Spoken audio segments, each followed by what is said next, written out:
Dr.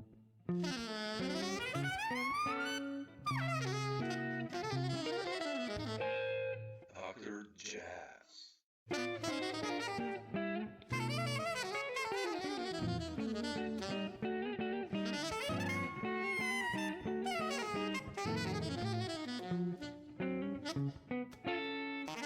Thanks for taking the time. Dr. You know, I met with your music years ago. Like I transcribed off minor your solo Oh, really? Yeah. from Red Zone. Like I'm a guitarist, so Right. that That's was a long time ago. Were you in New York? I was a couple of times. Yeah, sure. I played there and recorded. And Did I meet you in New York? no. But you know, I got like your CDs. You know, I ordered them, and back in the CD era still. So, and then you know, I transcribed stuff, and you know, I always loved your style and playing and composing, especially. And you know, I loved your compositions. I'm so happy Thank you. that you did, you know, New Life, which features like so many of your compositions. I was like, yeah, you know, beautiful that you did. Good. I'm glad you enjoyed that. Yeah. Because since I can't play anymore, I didn't know what to do because Sure. I just couldn't get rid of the desire or the drive to create music somehow. And since I couldn't play any instrument, I decided to try to write. And I can work things out on the piano. I can't really play piano, but I have enough finger movement to be able to figure things out, you know. And you probably imagine, you know, you're playing guitar so long, you hear the voicings, right? Even if you like. Well, yeah, like, sure. You know. Sure. But I also found out that there's, especially voicing wise, there's just so much more that exists out there and is limited to 4 fingers on 6 strings. Yeah. I mean, I'm so happy that you did the orchestra because, you know, you in the past, it's usually like trio or quartet or duo or solo or like maximum, I think, like quartets or quintets, you know. And it's nice to hear your compositions in this larger orchestra vibe. That's beautiful. How was it for you when you first faced all these players? Because the band is just incredible. Well, some of the players I already knew. Yeah. And my friend Jed Levy, the saxophone player,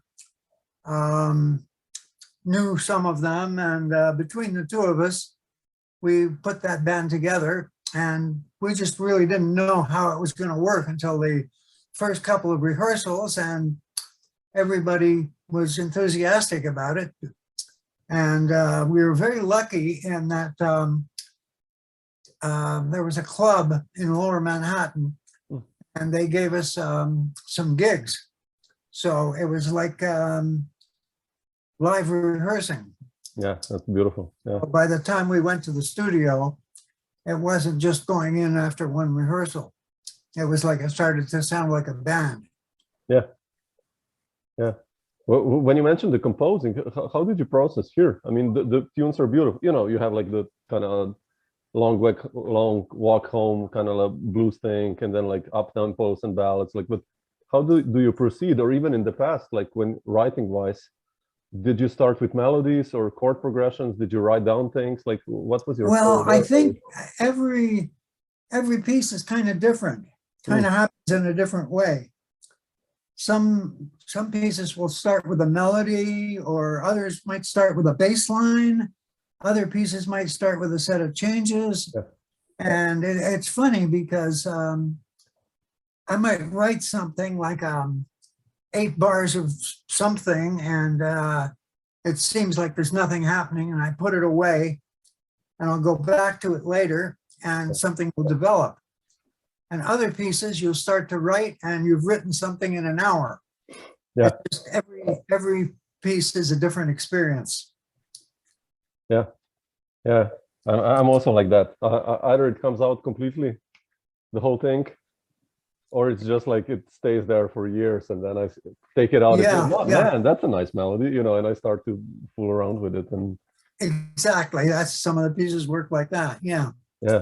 What about the orchestration wise? Did you study some stuff like how to orchestrate these things? Like who were your role models? I studied some books, and I got hold of some scores that I studied. Okay. A couple of Gil Evans scores and a couple of Tad Dameron scores. And Tad Dameron was a very sort of important writer to me.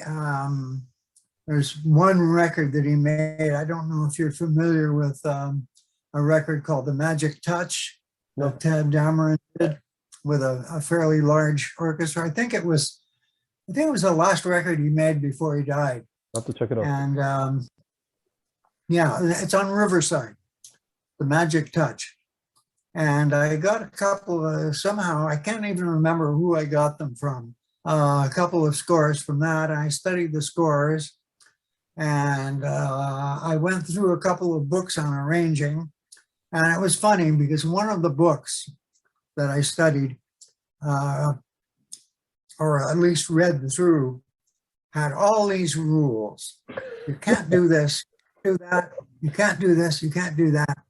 And then I got hold of a couple of Gil Evans scores, and he broke every rule in the book, you know. Exactly. Yeah. Yeah. So orchestration was mostly by trial and error, and I need to study more orchestration, really, especially if I was going to write for a larger ensemble. But I've never been a fan of sort of traditional big band writing. Yeah. I mean, I enjoy listening to the Basie band, you know, swing, but I wouldn't want to write like that. The closest I think I came to that was that Long Walk Home. Yeah. The Long Blues. But what's very important to me is the sequencing of an album or a CD. Yeah. And the idea of the double CD was to have it like two sets of music in a club. And they are sequenced like a set of music, or that in a way that I would sequence a set of. And I've always kind of thought that way. And I've always thought that was very important. And some people have different ideas about that. Some people feel that it's very important not to have pieces in the same key, which is not something that ever concerned me. To me, it was much more important to vary the rhythmic feel or the textures, or, you know, to vary that rather than worry about pieces being in the same key, because I don't think that the average listener is aware of that. Yeah. But the average listener would be aware of the change in the tempo or the rhythmic feel, although the average listener might not know what it is, but he would be aware, or she would be aware of the difference. Yeah, definitely. Now, I think you made a beautiful job, because it's like, I think it's 17 tunes, right? And yeah, 17. And it's and like, a couple of them are short. They're almost like bridges between the two tunes. Yeah, like interludes, kind of. Yeah. But it's Yeah, beautiful. exactly. It goes by like this, you know, when I listen. It's beautifully done. And especially I wanted to ask you about Phil Robson. You know, I've known Phil for his music for a long time.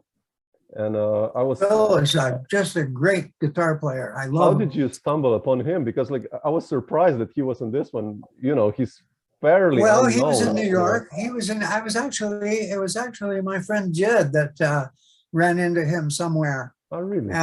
And he, in fact, when we were putting this thing together, he called me up and he said, "Man, I've got a guitar player that you're really gonna love." And he was right. Phil was just great. Yeah. I wish he was still around, but he's back in he's in Ireland now. Oh, okay. And I don't know when he'll be back in the States. But Phil is he's thoroughly grounded in the tradition, and yet at the same time, he's not trapped there. He's fully aware of the modern things, and He did some very hip effects things on the record. Yeah. Things with the volume pedal and the sustains and yet, you know, he can play the whole history of the thing right up to the present day. Yeah. Now, I found it interesting because, you know, he had to kind of step into your shoes. And it's, you know, it's big shoes he had to step in, especially you being a composer also. So did you guys also talk about playing or guitar, how he should approach it? Well, we didn't, we got together a couple of times and talked about it.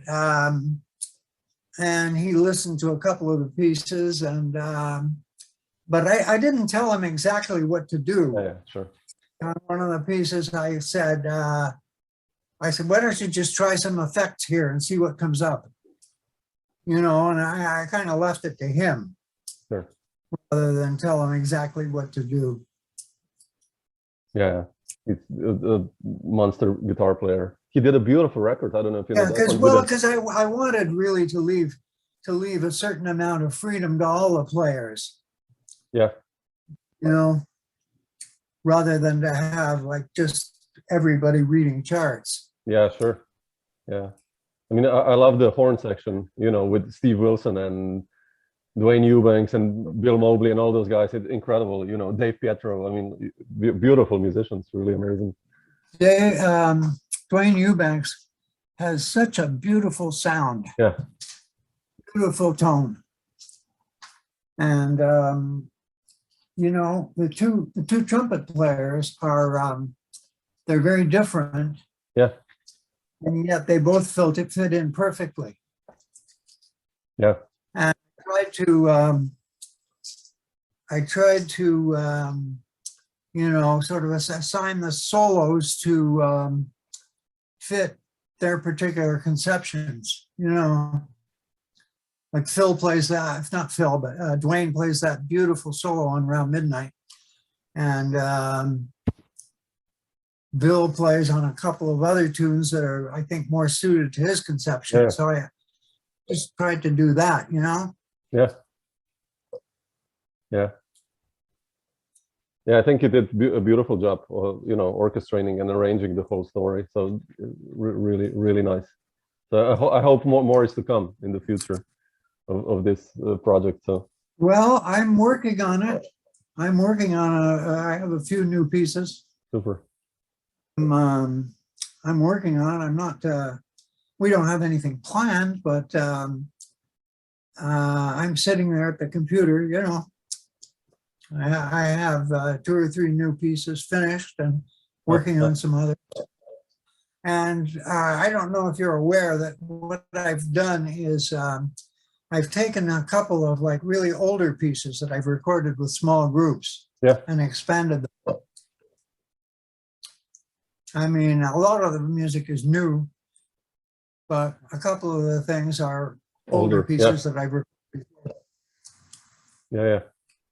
No, it's beautiful. I mean, you know, it's nice to hear that you keep going. So it's beautiful. Yeah. Well, I don't have any choice. I mean, you know, yeah. Music has sort of always driven me. Yeah. And there's kind of nothing else I can do, you know. Yeah, definitely. But I wanted to ask you, Peter, when was the first drive that happened? Like for jazz? I didn't catch that. What was the first drive for you jazz-wise? Like, let's say early 60s, or guitar-wise? What made you decide, like, okay, shit, I want to play jazz guitar, or who were the guys? Well, I already had a guitar. My parents gave me a guitar one year for my birthday, but I wasn't too serious about it. I just kind of, you know, messed around with it. And I took a few lessons and I learned to read. And I wasn't very serious about music. And we were very fortunate in that I grew up in Canada, and we had the Canadian Broadcasting Corporation, and they played all kinds of different music. You know, you could turn on the radio and you might hear Glenn Gould playing Bach or whatever. And then you might hear Jackie McLean. And one of the first things I heard that really took me into another dimension was a record called Jackie's Bag. Yeah, for sure. A piece called Appointment in Ghana. Yeah, sure.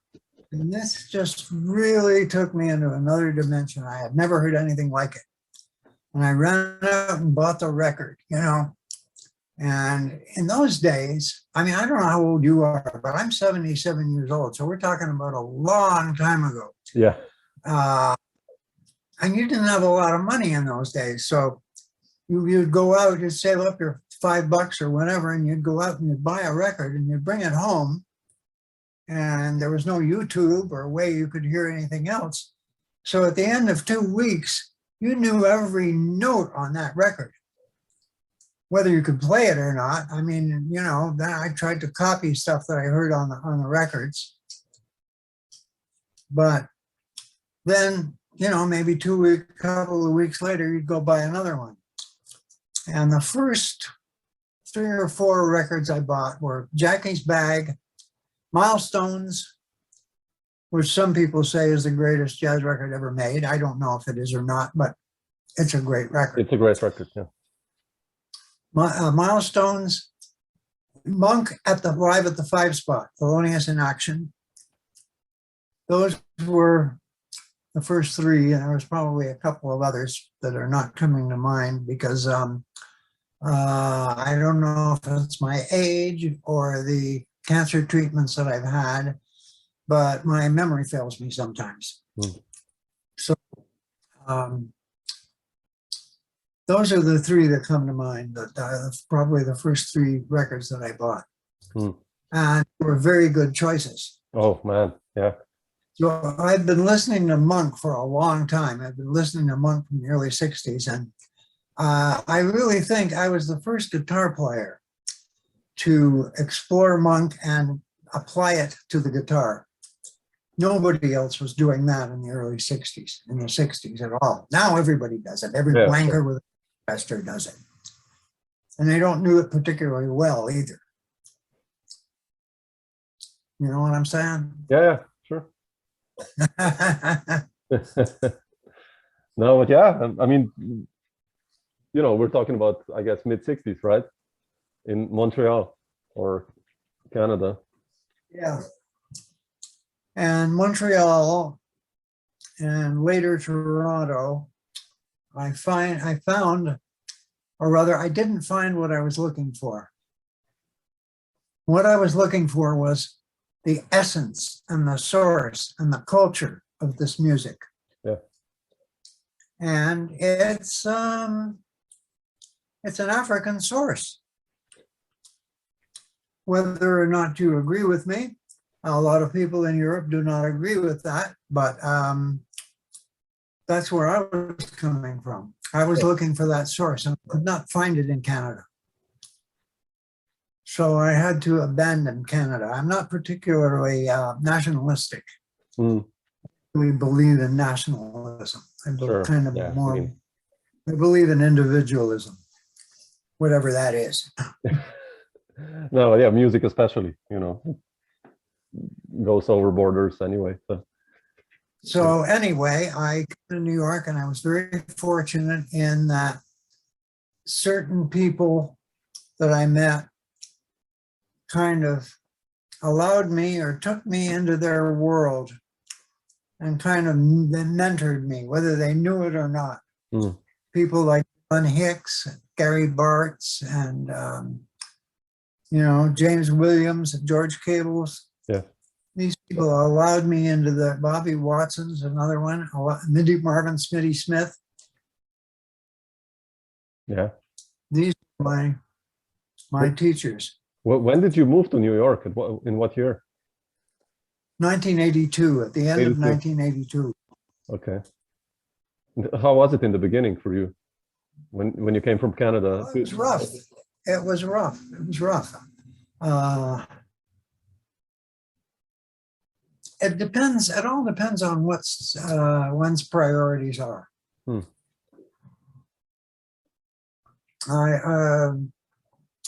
my wife and I were very fortunate in a sense that we weren't looking to have a big house or a new car, or we were more interested, both of us were more interested in ideas than in material things. Yeah. Yeah. So yeah, it was rough. It was rough. What were the first gigs you got? You remember?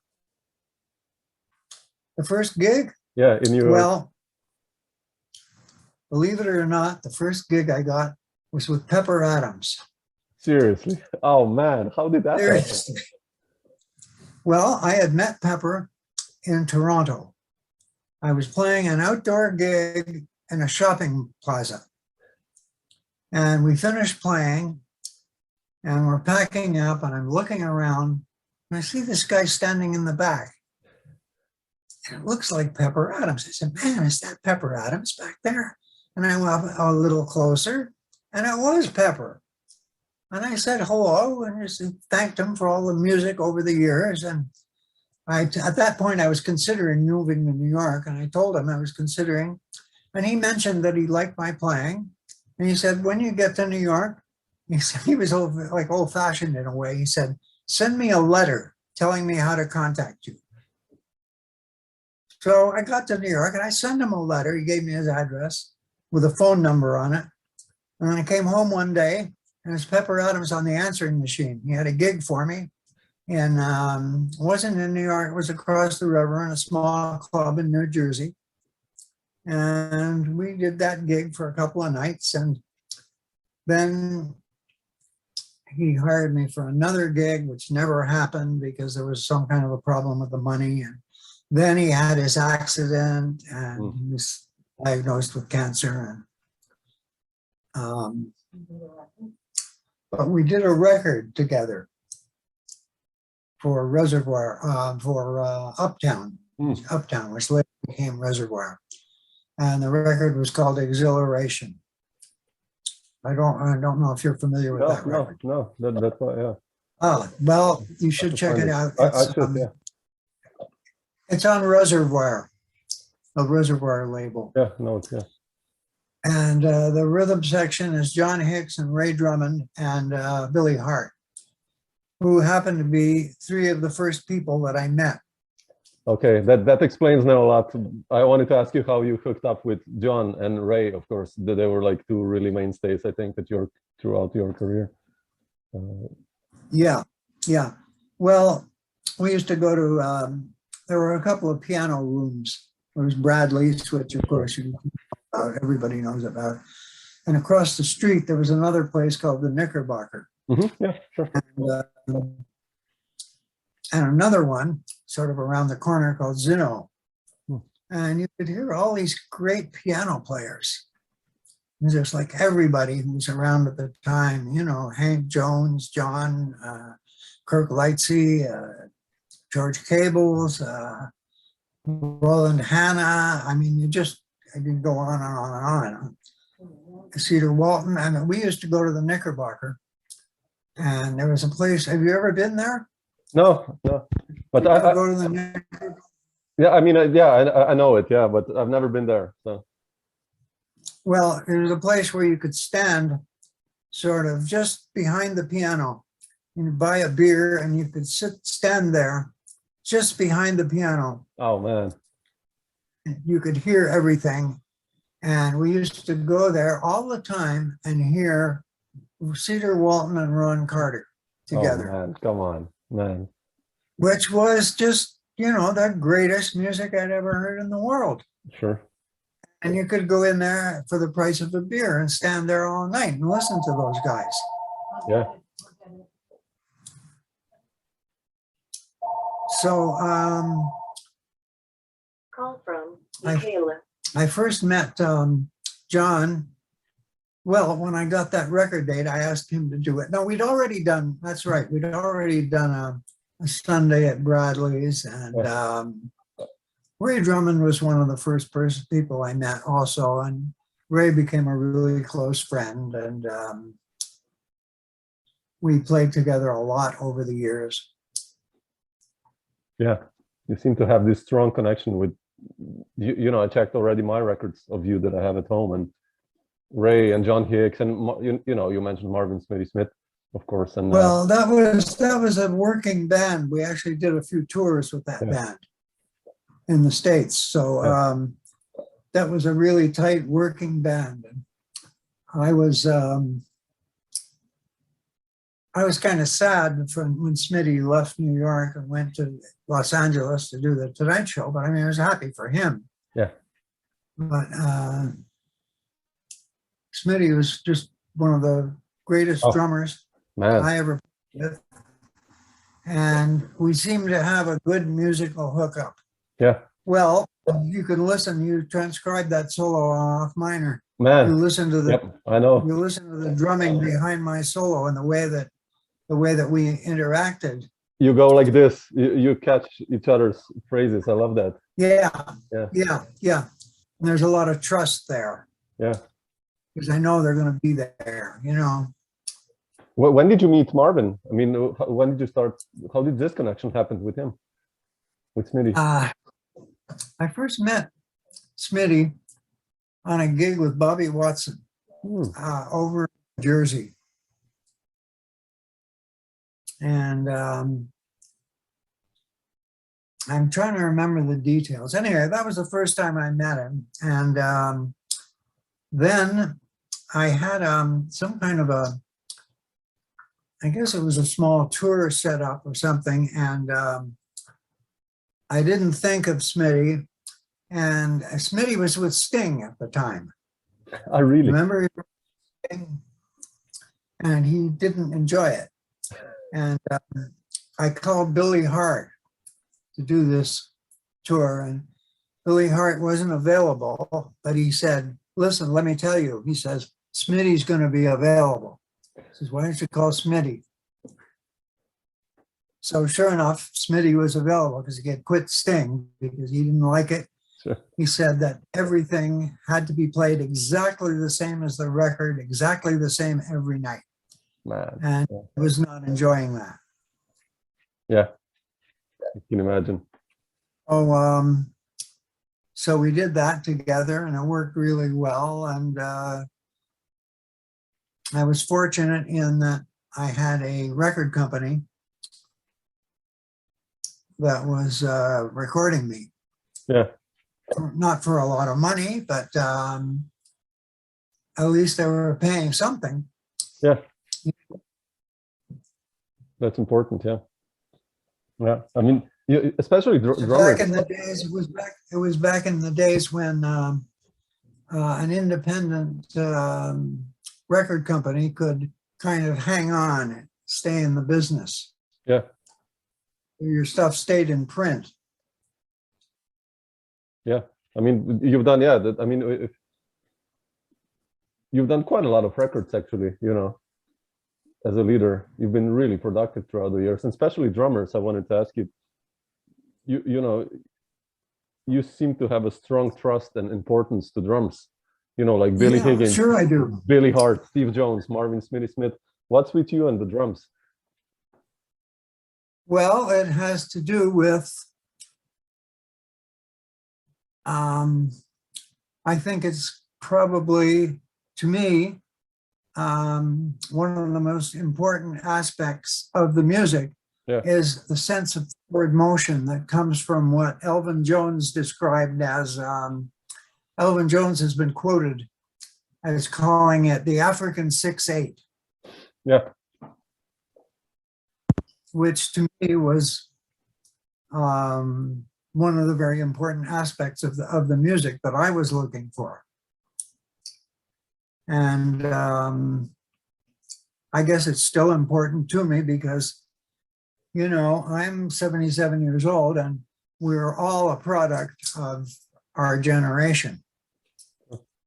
And it's not going to change that much, although there are other players that I do enjoy that are not in any area that I've dealt with. Like I enjoy Derek Bailey, for example. I really? Oh man, wow.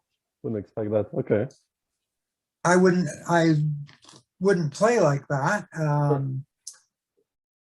because I think to play like that takes as much thought and as much time and as much working in that area as playing any other area of music. Sure. And I just did not have the time to put in, but I enjoy listening to it. I think that's, and people like Steve Lacy, I mean, who's basically a straight ahead player, Yeah, but there are other aspects to his playing too. definitely. Yeah. Yeah. Steve was amazing. And I'll tell you something else that I heard in the 60s that really blew me away. So I heard Albert Eiler and his brother live in Montreal. They came up to Montreal and they did a gig with, let's see, I think it was Louis Worrell on bass and Sonny Murray and a piano player named Carl Cobbs, who you couldn't hear at all, but just the sounds that they had just made my hair stand up. I had hair then, you know, it just blew me away. Yeah. Yeah. And the ensembles that they play together. I mean, those weren't, you know a record called Bells? Yeah. Yeah. I mean, I know. Yeah, I'm a huge fan of his. Of Eiler's, yeah. Bells is the closest on record that I've heard that came close to what I heard that night. Those kind of ensembles they played, and just the there's a strong element of blues and gospel in Albert Eiler's playing, and there's still that aspect of the African 6/8 in it. Definitely, yeah. Now, I have to tell you, well, first of all, you know I wrote a memoir a few years ago, a book. Yep. Are you aware of that? I haven't read it yet, but I know that you wrote, yeah. Well, you should read it. Yeah. I found at the time, and I may still believe it, I don't know, I'd have to do some more listening, that a lot of what was called free jazz sounded like bullshit to me. Can you expand on that? In what sense? No, I don't, because I don't remember the names. Hmm. The names that I remember are the people that I like the Eiler brothers, Sure. and Yeah. Eric Bailey and Steve Lacy, and I'm trying to think of, I'm not going to name the people that I didn't like. Sure. No. Yeah. But just in what sense do you think it was bullshit? Just not by naming it, but like. Well, in the sense that some of those people couldn't really play their instruments. Yeah. Okay. Yeah. Yeah. And they were able to get away with it. Yeah. True. I mean, yeah. I know what you mean. But other people that didn't play their instruments that well were able to get away with playing music. Like, I don't think Albert Eiler was a virtuoso saxophone player, but he created music. Yeah. And that's always been more that's always been more appealing to me than someone who can play an instrument. Yeah.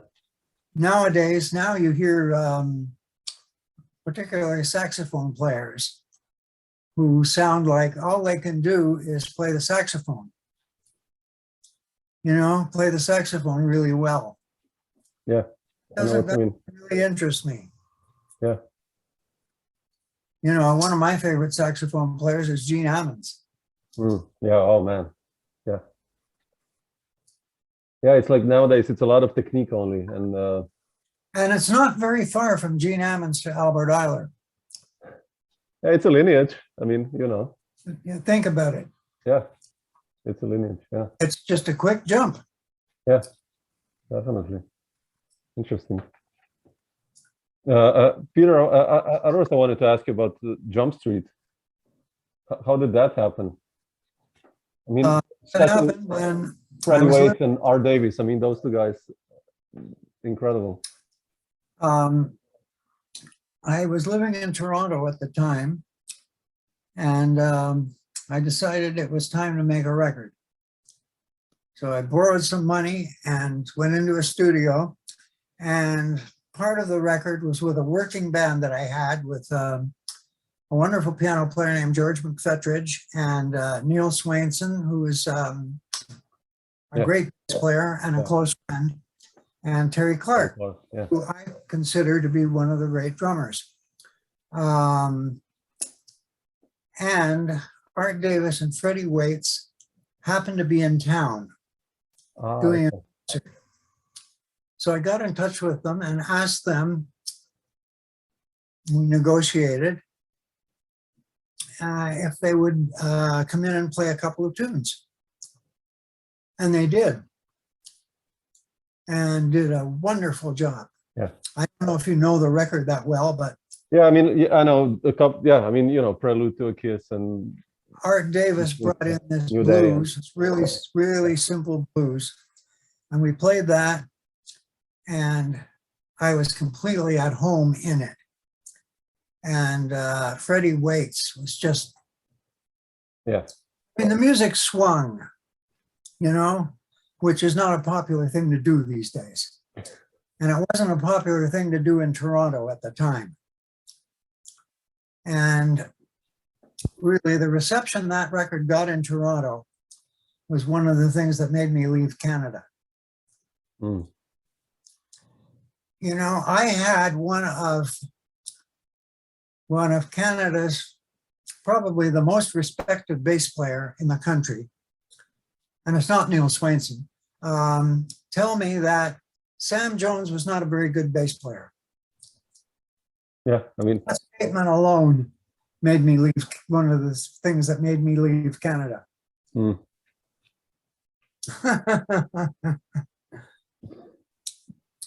Did you immediately get that? What you were looking for when you got to New York? You said it was tough, but I mean, you landed a gig with Pepper Adams, of course. You said when you played with Freddie and Art, that was also one of the triggers then that you moved to New York. And trigger is that I went on a couple of tours with Al Gray and Jimmy Forrest. Wow. And the organist on those gigs was Don Patterson. Oh, wow, man. Okay. And I got to hang out with Don Patterson, and we played together, and I stayed at his house in Philadelphia. And that was another thing that really kind of made me decide to leave. Good. Yeah. Because I found that I was not developing musically. I was just searching for the essence and the essence and the source and the culture of this music, and I wasn't finding it there. Yeah, like you said, yeah. And something else I wanted to say, and my memory has just failed me. No, but I think you definitely, you know, speaking of the essence, when you got to play with all these drummers, I think that must have led you to the right track, right? Yes. I mean, yeah. Definitely. Yeah. Definitely. How was it for you, like being a band leader? Sorry? How was it for you, like being a band leader?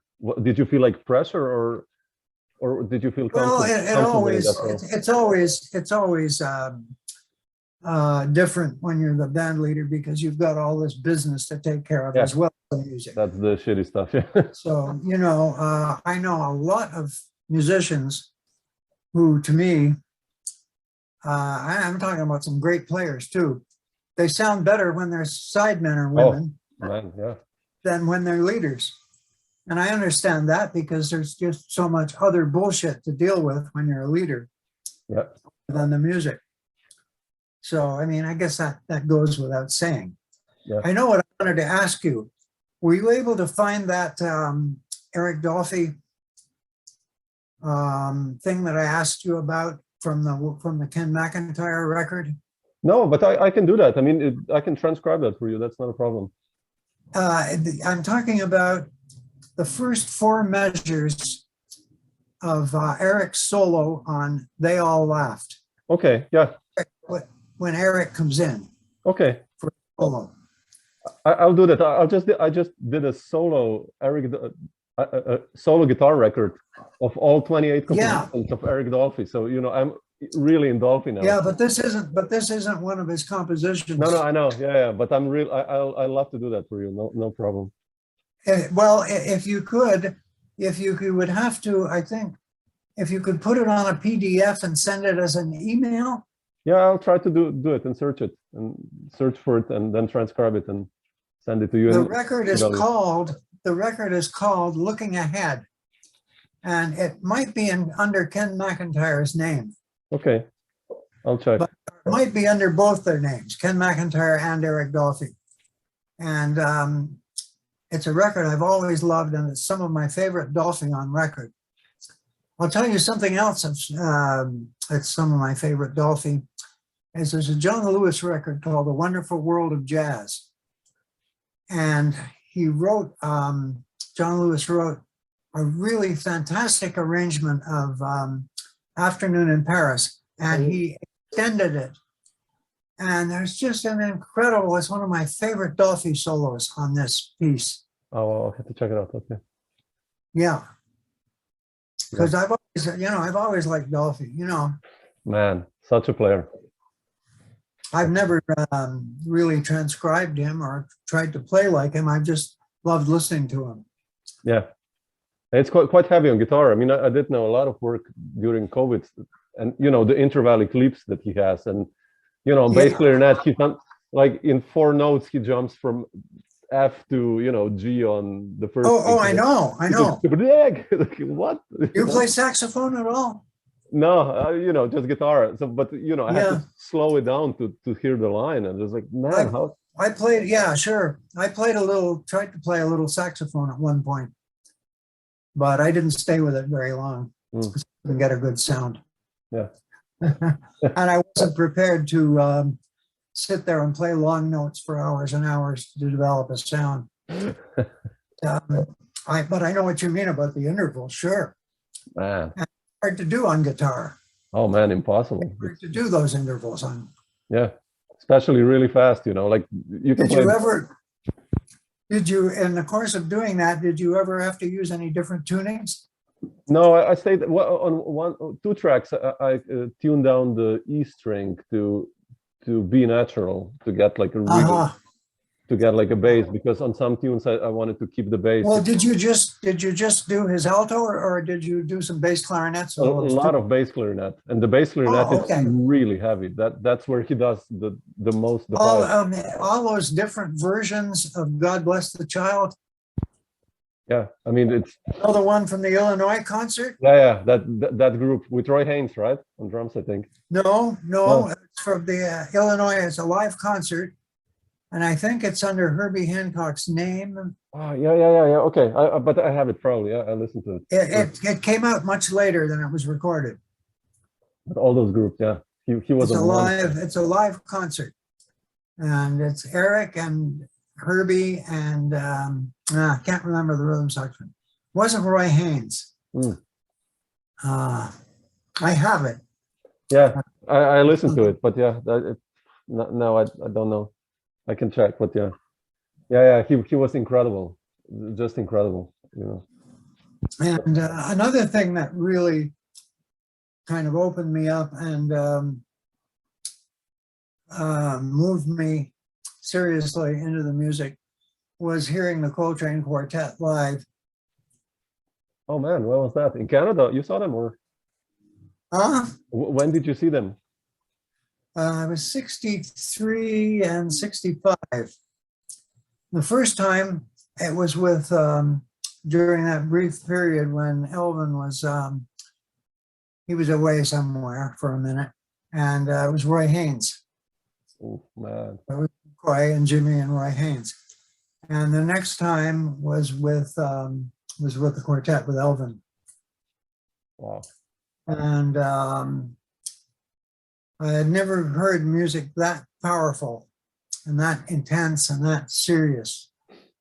You know, he'd put down the horn, they finished the set, and he'd go back and practice, you know, Yeah, that's incredible. and then come out and play the next set.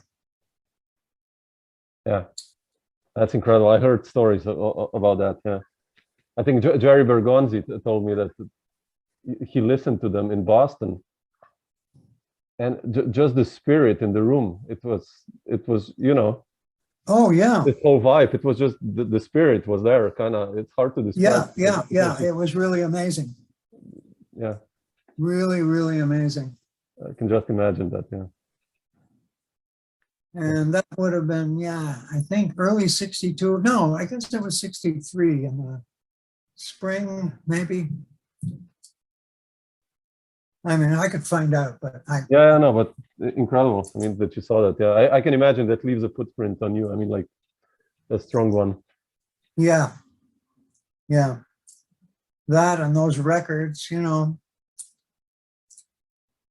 Yeah.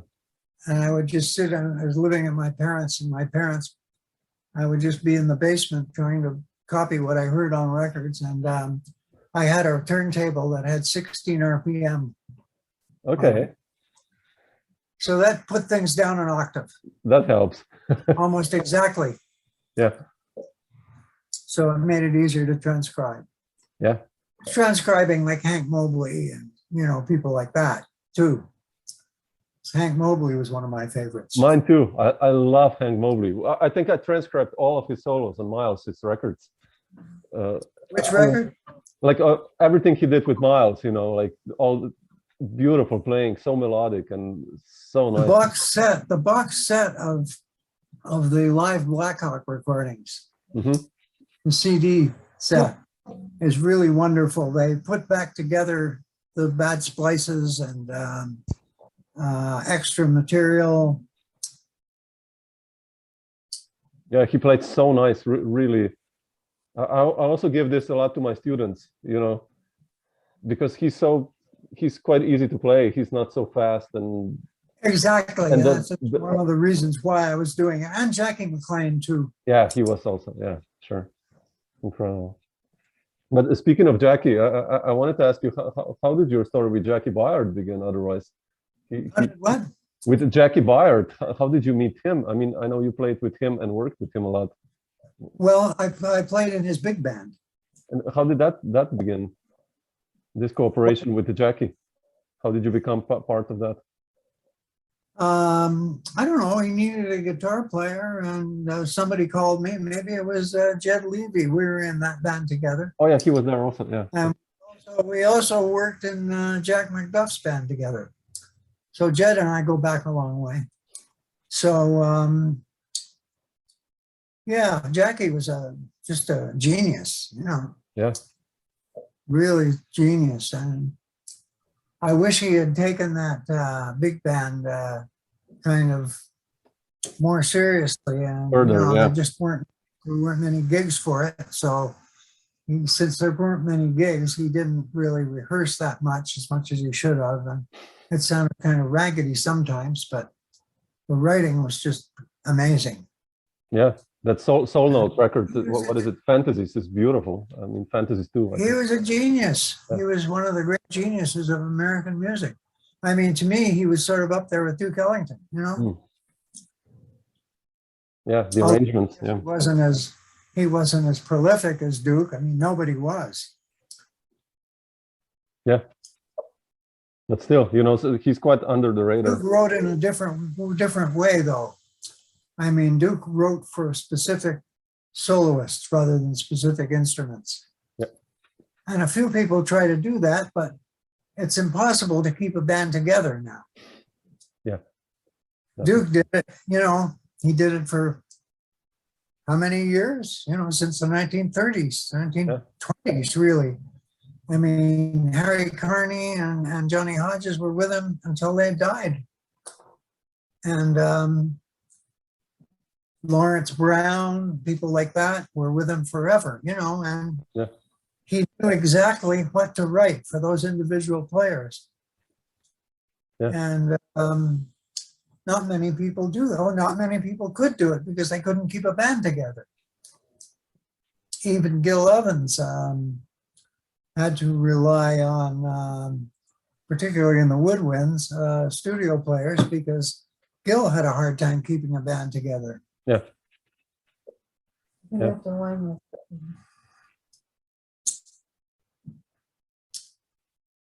So, Yeah. Otherwise, Peter, just one more question. Like, I listened to the other day to Solid by Woody Shaw, and right. You're like the secret diamond on that record. Like, I'm the what? You're like the diamond on that record because you pop up on that Sonny Rollins's tune, and Well, that's funny how that happened. yeah, what's the story behind there? Okay, the bass player was Neil Swanson. Yeah, I told you, yeah. he was like a close friend of mine. He was living in Canada, but he was working with Woody Shaw in New York, and he was staying at my house. So they had the record date out at Van Gelder's. So I drove, no, I have to preface this by, during the week before, I sat in with Woody Shaw. I only played 2 tunes. He didn't say a word to me. You know, played 2 tunes, packed up my stuff and went home. We went home. And at the end of the week, he had this record date at Van Gelder's. So I drove Neil, the bass player, out to Van Gelder's. And I thought, man, I'm just going to throw my guitar in the car, you know, for no reason. I don't know what made me do that. So they did the date, and about halfway through the date, they take a break. Woody comes over to me and he says, it's the first thing he ever said to me in this life. He says, "Did you bring your guitar?" And I said, "Yeah, it's in the car." He says, "Go get it." He says, "It's a tune I want you to play on." Oh, okay. And it was that Sonny Rollins Blues, which I happen to know. I happen to know they had. That helps. Yeah. Beautiful. Yeah. Did you still play with Woody afterwards or no? Oh, the sad thing is, he called me to sub for his piano player, and I was out of town. Okay. And then after that, he sort of went on the kind of a downward spiral. Yeah. But Michael Koskuna was on that date. I guess he was sort of producing it. I mean, he was sitting there reading the Wall Street Journal in the control room with Rudy. And afterwards, he said to me, we had a couple of funny things. I said, we did 2 takes of Solid, and they used the second one. And I said to Michael Koskuna, man, I think I played a better solo on the first take. And he says, no, you didn't. He says, you played your best solo on the run through that we didn't record. And then he said, you made this like a Blue Note date where they added Grant Green on a tune or Kenny Burrell on a tune. Yeah. Yeah. Well, that's a nice compliment. Yeah. Yeah. That's beautiful. Yeah. Nice. Yeah. It's a nice one. So that happened sort of just by accident, by fate. Yeah. Kismet, fate, the sands of time. Yeah. That's how it is in life. Right place, right time, I guess. Yeah. Yeah. Cool. So sometimes I was in the right place in the right time, and sometimes I wasn't. Who knows? Yeah. But beautiful. I Cool, tell you, Peter. even though I'm writing music, I have to say that I do miss the in the moment aspect of playing with a rhythm section and improvising and interacting. Yeah, I can miss it. imagine. Yeah. Yeah. But I'm writing and creating space for other people to do that. Oh man, I'm really looking forward to new stuff. So it's beautiful, and We'll see if it happens. I hope so. yeah, definitely. You know.